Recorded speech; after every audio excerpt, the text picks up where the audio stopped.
बद्ध चिदानंद रूपः शिवोऽहं शिवोऽहं। आद्य शंकराचार्य आपल्या श्री गुरूंचं दर्शन घेतल्यानंतर श्री गुरूंनी पहिला प्रश्न विचारला की तू कोण आहेस, तुझा परिचय काय आहे? आणि जो परिचय करून दिला मी कोण आहे, मी कोण आहे हे सांगायच्या अगोदर मी कोण नाही हे सांगितलं. नाही सांगायला जास्त श्लोकाचा वापर केला. निषेधमुखाने भगवंताचं स्वस्वरूपाचं वर्णन भरपूर करता येतं, पण विधिमुखाने एकाच दुसरा शब्द बस फारसं बोलता येत नाही. विधिमुखाने दोन मुख आहेत, एक निषेधमुख नाही नाही आणि एक आहेपणाचं मुख. आहे म्हटलं विषय संपला, त्याचं फार वर्णन होत नाही. नाही सांगताना मी मन नाही, मी बुद्धी नाही, मी चित्त नाही आणि मी अहंकार नाही.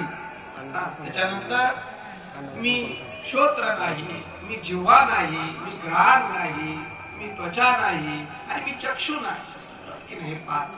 त्याच्यानंतर पंचमहाभूत सांगितली. पृथ्वी मी नाही, पाणी मी नाही, तेज मी नाही, वायू मी नाही, आकाश मी नाही.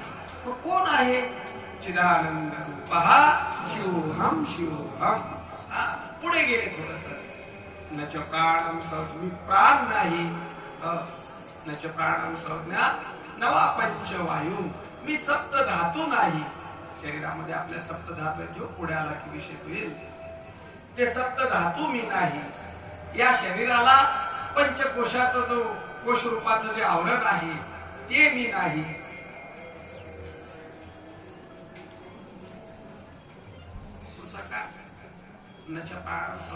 न वाक्पाणी कर्मेंद्रिय. मी वाणी नाही, मी हात नाही, मी पाय नाही, मी बुध नाही, मी उपस्थ नाही. चिदानंद रूपः शिवोऽहं शिवोऽहं. आपापल्या इंद्रियाकडे लक्ष द्या बरं का. अजून आता त्या इंद्रियांच्या माध्यमातून होणारा जो गलका आहे, अनुकूल प्रतिकूलतेच्या निमित्ताने येणारे जे भाव आहेत ते भाव सुद्धा मी नाही. कोणते भाव आहेत? न मे द्वेष, मी द्वेष नाही. मी राग नाही, न मे द्वेषरागो. मी लोभ नाही, मी मोह नाही. त्याच्यानंतर खाली मी मद नाही, म्हणजे दंभ, एक प्रकारचा गर्व. मी मद नाही. मदानैव मे, मी मात्सर्य नाही.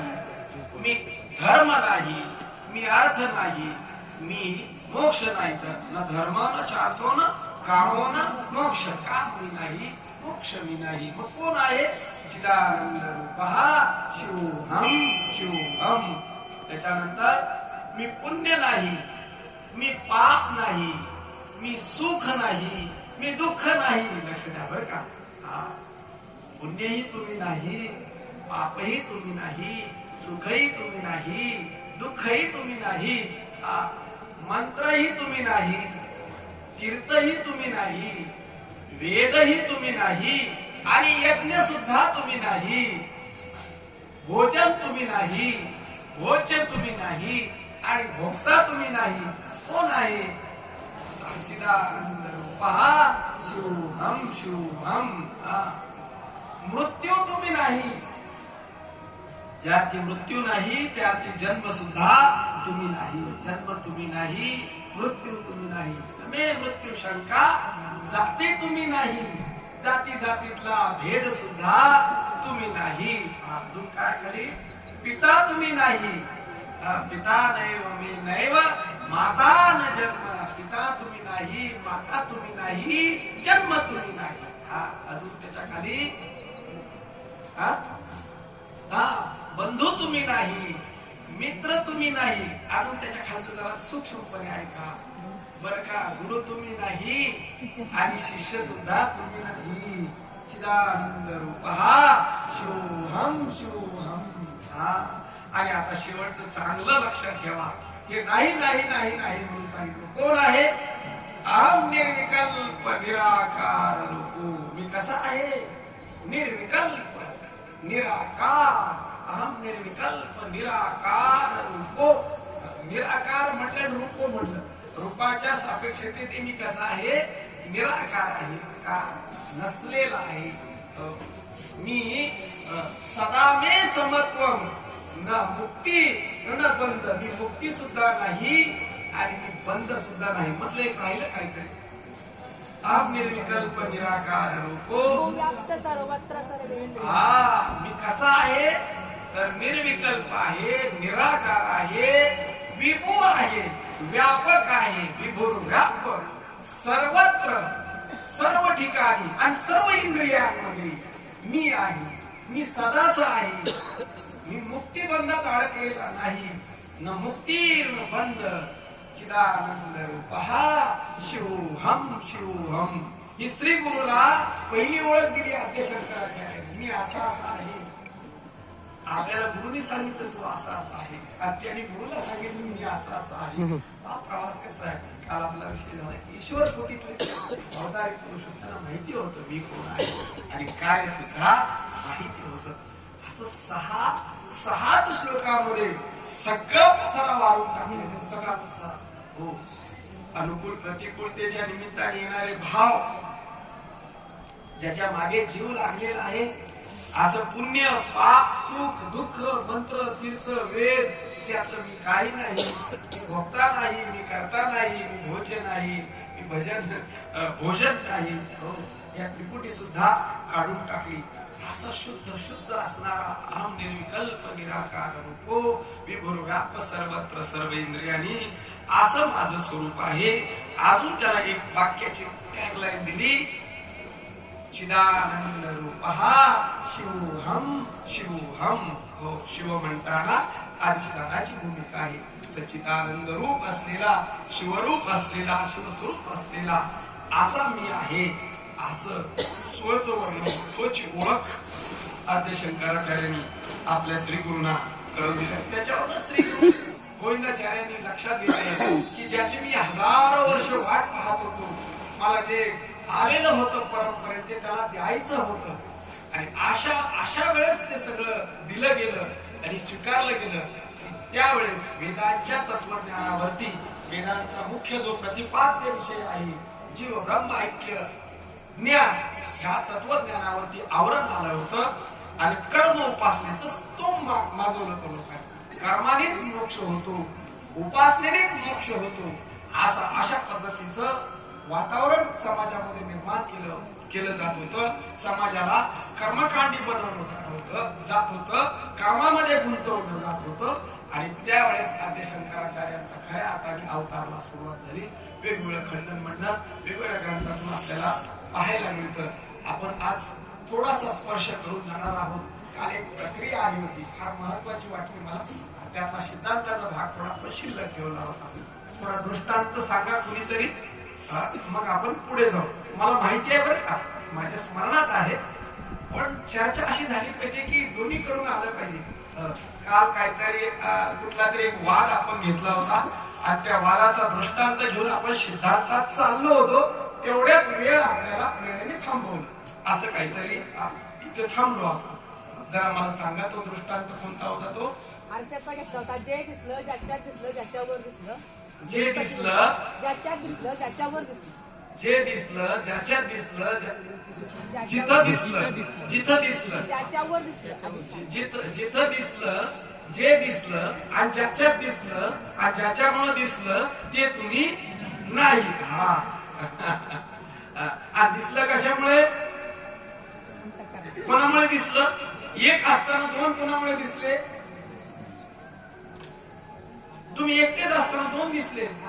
आरशाने घोटाळा केला.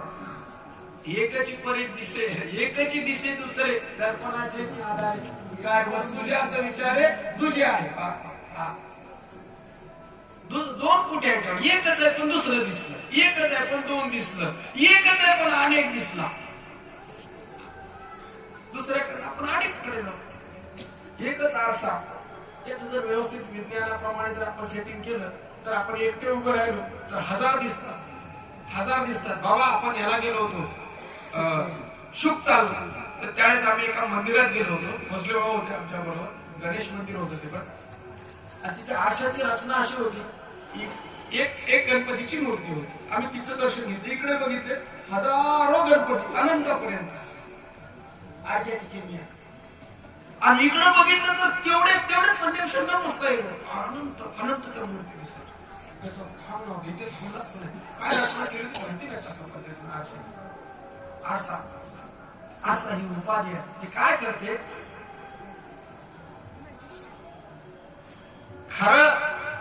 खऱ्याला घेऊन, खऱ्याची सत्ता घेऊन, खऱ्याला समोर ठेवून त्याला आहे तसं न दाखवता त्याला तसाच ठेवते आणि भिन्न करून, विरुद्ध करून दुसरं आहे असं दाखवते. ही आरशाचा गुणधर्म आहे किंवा आरशाचा दोष आहे. आणि हा दृष्टांत घेऊन आपण सिद्धांतात चाललो होतो. आता सिद्धांतात उपाधी आणि सिद्धांतात दुसरं काय दिसलं आणि सिद्धांतात अधिष्ठान काय आहे याचा आपल्याला विचार करायचा आणि मग पुढे निघायचं. बस एवढी गोष्ट कळाली.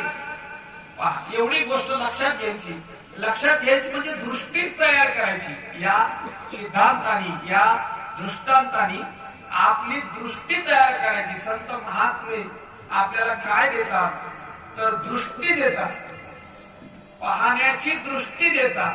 या डोळ्यांनी दिसणार जे आहे ते सत्य नसून सत्य वस्तू त्या दिसलेल्याच्या ठिकाणी असलेपणाने सिद्ध आहे. आणि ती पाहण्याची, ती ओळखण्याची, तिला जाणण्याची दृष्टी देतात. त्यांना दृष्टी आलेली असते, आपल्याला ती दृष्टी प्रदान करतात. हे पहा असं पहा.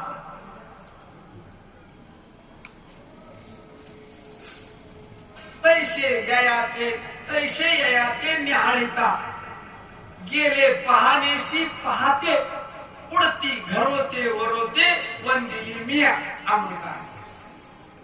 तैसे ययाते निहाळिता, त्याला जर निहाळलं तर पाहणे दूर जातात.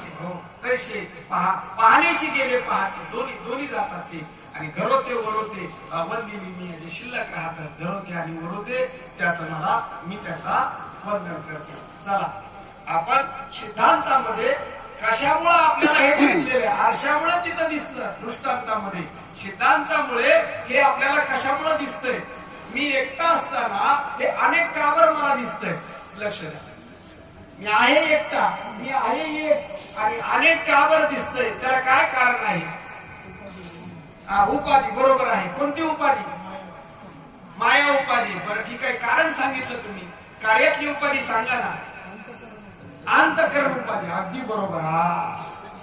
अंतःकरण उपाधीनी अंतःकरण म्हणताना किती वस्तू येतात. मन, बुद्धी, चित्त, अहंकार आणि अंतःकरण 5 धरलं तरी चालतं. आणि या 5मुळे, याच्यामुळे प्राणाचं सहाय्य घेतलं, डोळ्याचं, इतर इंद्रियांचं सहाय्य घेतलं आणि हे अनेकत्व आम्हाला दिसायला लागलं. कशामुळे दिसायला लागलं अनेकत्व. अंतःकरण वृत्ती रूपी उपाधी घेतली, त्याच्यातला आभास चैतन्याचा आभास आणि त्या आभास त्या वृत्तीमध्ये बसला आणि या इंद्रियांच्या माध्यमातून बाहेर पाहायला लागला. आणि बाहेर पाहायला लागल्याबरोबर स्वतःला विसरला, अधिष्ठानाला विसरला आणि या बाहेरच्या दृश्याकडे पाहून हे असंच आहे असा त्याच्या ठिकाणी भ्रम झाला. जसं आरशातला पाहून आरशातलं खोटं आहे हे मनुष्याच्या बुद्धीची समर्थता आहे. पण ते चिमणीने असं पाहिलं तर चिमणीची बुद्धी दुर्बल आहे, ती टोचा मारते हातात. कुत्र्याची बुद्धी दुर्बल आहे, ती त्याला सबळ नाही, समर्थ नाही, त्याला जाणणे एवढी. कुत्र त्याच्या अंगावर धावून जात. मांजर पंजा मारते आपल्या मांजरीला, तिला वाटतं माझं दूध प्यायला आलंय. चिमणी, मांजर, कुत्रा आपण पाहिले प्राणीच्या समोर आरशात घेऊन बघायचे कसे धावून जातात ते. आपण घरी सुद्धा प्रयोग करू शकतो. आपण पाहून त्याला खोटा आहे समजतो. मनुष्याच्या बुद्धीची सामर्थ्य आहे त्याचं. पण तेच प्राण्याला जर असा दाखवला तर खोटा आहे. पुढे सिद्धांतामध्ये संतांना हे जग दाखवलं, संतांनी हे जग पाहिलं आणि काय म्हटलं. जननो हे अवघा जनार्दन. आणि आम्ही जग पाहिलं पंजे मारायला लागलो. टोचे मारायला लागलो नाही तर भुकायला लागलो त्याच्यावर. अरे हे दुसरं कसं काही इथे आलं, हा दुसरं कसं काही इथे आलं, हे दुसऱ्याने कसं काय मला जागा व्यापली माझी. आहे एक साधू संतांची दृष्टी पाहिली तर समस्त दृष्टी आहे. एकच दिसतं त्याला, एकाशिवाय दिसत नाही एकाशिवाय. कारण इदमता वाढलेली आहे, मी पण डहारलेली आहे. इदमतेशी वाढलेली आहे, मी पण मी डहारले. रूप पाहिजे आपुले आपण पेया. आपलं रूप आपण पाहतात, आपलं स्वरूपच पाहतात सगळीकडे. आणि वस्तुता तो एकच आहे, एकाशिवाय दुसरं काही नाही. फक्त आपली बुद्धी समर्थ करायची आहे. आपली बुद्धीच्या ठिकाणी ते दृष्टी आपल्याला तयार करायची आहे. आणि दृष्टी एकदा तयार झाली, कुठे बी जावा, काही पहा, सगळीकडे दृश्यच आहे. स्वर्गात गेला तरी दृश्य आहे, नरकात गेला तरी दृश्य आहे, स्मशानात गेला तरी दृश्य आहे, पाण्यात गेला तरी दृश्य आहे, इथं व्यासपीठावर बसला तरी दृश्यच आहे. अजून कुठे बी जा, आज पंढरपुरात गेला तरी दृश्य आहे, काशीला जाऊन आला तरी दृश्य आहे. सगळीकडे दृश्य आहे. आणि दृश्य म्हणलं की पंचमहाभूत आहेत. दुसरं काय, दृश्य म्हणलं की पंचमहाभूत आहेत. मग पंचमहाभूतात अडकलेली दृष्टी, दृश्यात अडकलेली दृष्टी आपल्याला दृश्यापासून दृश्य विद्या ठरवून दृश्याच्या ठिकाणी असलेलं अधिष्ठान आपल्याला लक्षात घेता येतं. हे दृश्य नाही तर दृश्य रूपाने दृष्टाच आहे तिथे, परमात्माच आहे तिथे. असं चिंतन वारंवार क्षणोक्षणी प्रत्येक प्रसंगामध्ये, प्रत्येक दृश्यामध्ये जे जे दृष्टीला दिसेल त्या दृश्याचा दृष्ट्याने साक्षी दृष्ट्याने विचार करू शकतो. सकाळी विषय होता कीर्तनामध्ये, प्रमाता दृष्ट आणि साक्षी दृष्ट दोन्ही बी दृष्टीच आहेत. मग दोन दृष्ट्यामध्ये काय फरक आहे, प्रमात्यामध्ये काय फरक आहे, साक्षीमध्ये काय फरक आहे.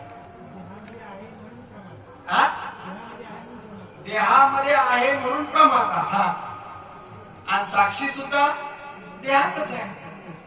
हा मुद्दा बरोबर आहे तुमचा. दिसलेल्याला खरं मानतो आणि दिसलेल्या भूलतो म्हणून प्रमाता.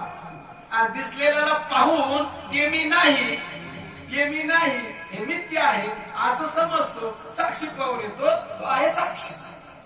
जीवत्व, देहत्व, काय नावत्व, नावाकडून देहात्वावर येतो, देहात्वावरून जीवात्वाकडे येतो, जीवात्वाकडून आत्मत्वाकडे, आत्मत्वाकडे साक्षीत्वाकडे, आणि साक्षीत्वाकडून ब्रह्मत्वाकडे.